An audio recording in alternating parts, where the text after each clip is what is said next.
14. Welcome to the Art of Hitting channel. Today we have a session with John Feronti. John Feronti, we'll call this session 2 of his kettlebell training for hitting for power. In this video we'll focus on building core strength to enhance the 3 T's of hitting: timing, technique, and technology, and improving your torque. I'll give you 3 key exercises. We'll call them swing for explosive power, the Turkish get up for stability and control, and the Russian twist for rotational strength. We put these nomenclatures on these because this is what the general public usually relates to them. These movements will help you refine your swing mechanics, improve your timing, and add serious power at the plate. Let's get started and listen to John. Okay, so what do we call this one, John? It's a kettlebell swing. Kettlebell swing. Okay, show us how we do that. We're going to start with the kettlebell in front of us. What weight is that kettlebell? That's just 15 pounds. So if you're new to this exercise, start light and work your way up in weight as you challenge yourself. So we'll choose a light weight just to get started. So okay. Feet about shoulder width apart. So what is that weight? 15 pounds. 15 pounds? Yeah. That's okay. probably a good starting weight for most people. Okay, go ahead. Grab with both hands and start by going backwards and then up to about your chest. Trying to make it a nice, smooth movement. Okay, and you do that how many times? If you want to do it by sets, I would recommend about 15%. A lot of people do this on time, so they might do 30 seconds. Take a minute break and do another 30 seconds. What do you recommend, the time or number? This kind of movement, I would just say like time. I would do 30 seconds. Take a break of a minute or so, whatever works for you, and then another 30 seconds. And you can use your phone to yeah, because you've got everybody's got a timer on the phone. Okay. Or just count it in your head, because it doesn't have to be perfect. And do you work up to any, you just, when you feel like you've maxed that out, you increase the weight? You start increase it in 5-pound increments maybe. What is the heaviest that you... What to make sure is that you don't go so heavy that you're limiting your motion. So as soon as you can master the full range of motion, that's when you would. So the main goal, if you will, is not to complete the full motion of that exercise, because that's where you're getting your benefit from, right? If you start getting heavy, you may only be able to lift it up to here, or you may not be able to put it back here. So just drop down a weight until you get all the way to here and all the way to there. And again, that's focused on your core and your glutes. See, that one does your shoulders, both sides, your core, your back, stomach, and your legs, glutes, right? It's a very good all-purpose exercise. Okay. Okay, let me see if I can do it. Grab it, go behind your legs, and then up to about chest height. Right there is good. That's good.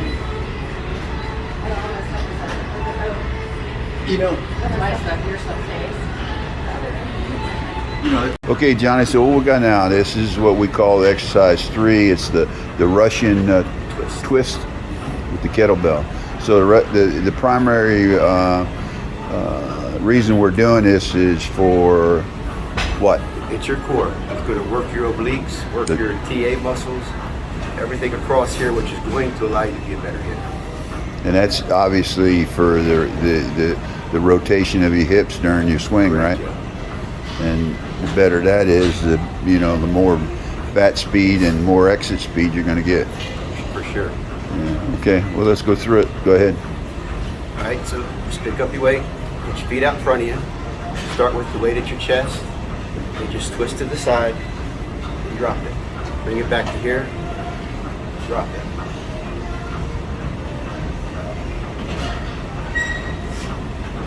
How many times do you do that?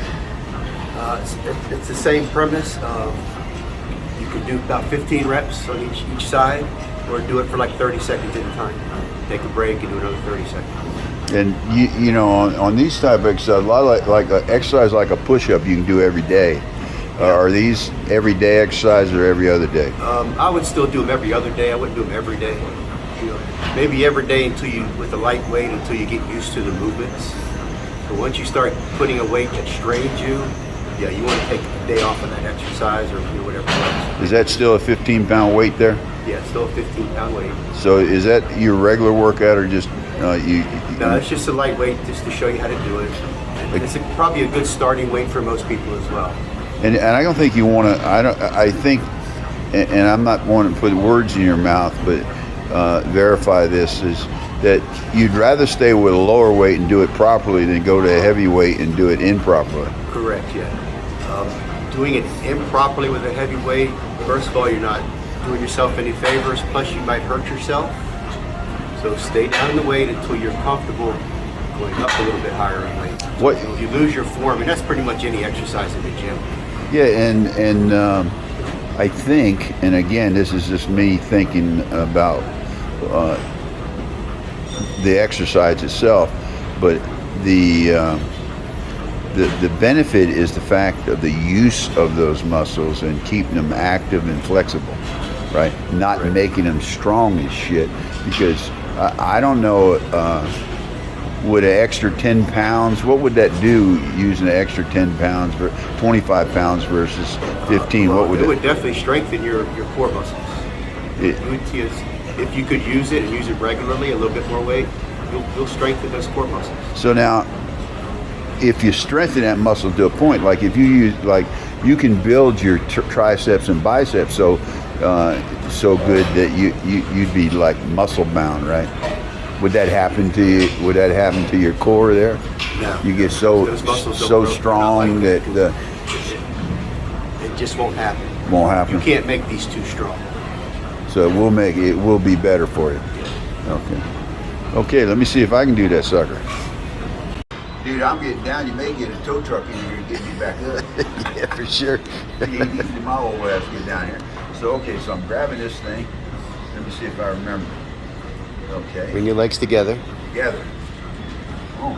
Chest high. That's a strain in itself. Chest high. And now twist to the side. Well, that's nice. Now try to, when you go to the side, try to set it to the ground with both hands. As far as you can. That's it. Oh, so I'm going to hold it here. Like that? Yep. Back to your chest and then back to the other side. This muscle man's here.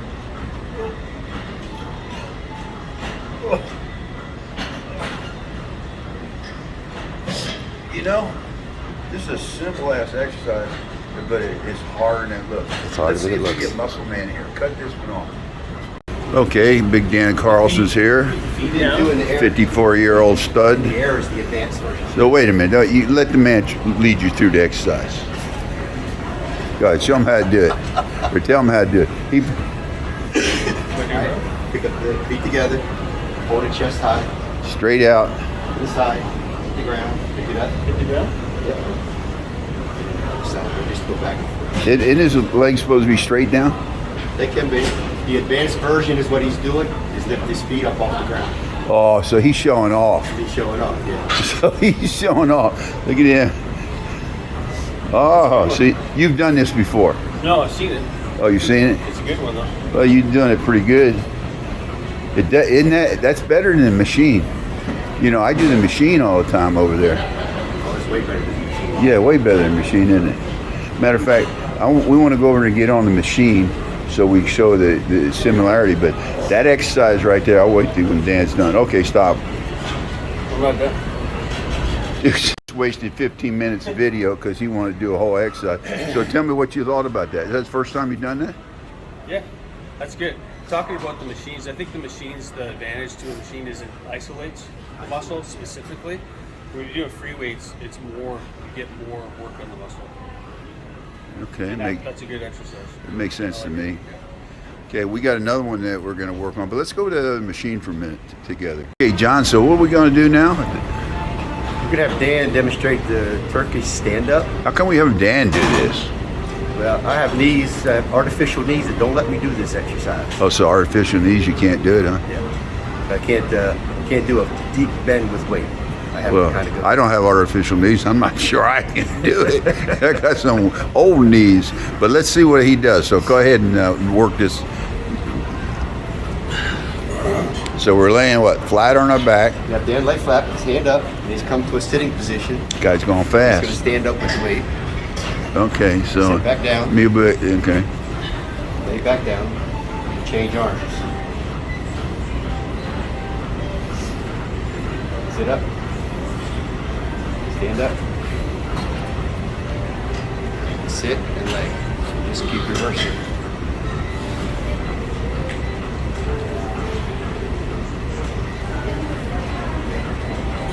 Supposed to pause? More of a pause?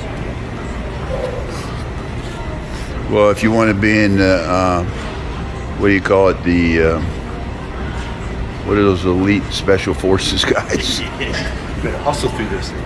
Yeah. Gives you the idea. So Dan, what do you think about the exercise? You ever done that before? No. So what do you think about it? It's good. It's another one of those. You're working certain muscles, but it's a How did you vast feel? variety. How did you feel on that? No, it's good.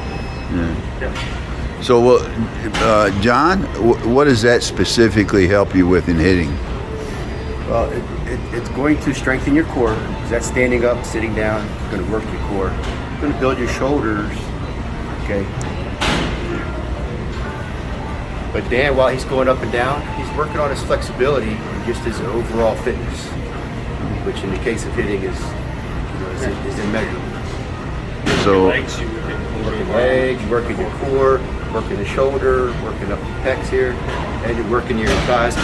You're doing squat. You're doing pretty much every exercise you're going up, and you'll find that as you do 30 seconds and or 15 reps, you probably get winded too. Yeah. Because you're going to. how many reps? 15? At least about 15. Dude, okay. Well, I'm gonna see if this 79-year-old can even do it. I'm not even sure I can do it. We'll see. Well, hell, it's hard enough getting down here. Wait a minute, man. There's lots of recording time on here. All right, so now Up. up like this, Now sit up. just like that. I thought you had it up like I had it flip, but it doesn't matter. like this. Nah, you don't have to. There you go. That's I fine. like that better. That's how I had it. Okay, try to sit up. Sit up. With a lighter weight. How is it? You can't even get up.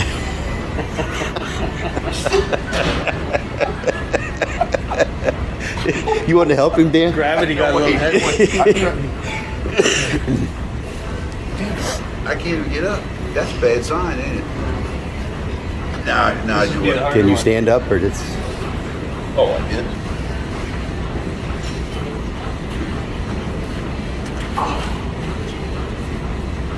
Dude, that's hard. That's a hard exercise. That's an advanced exercise.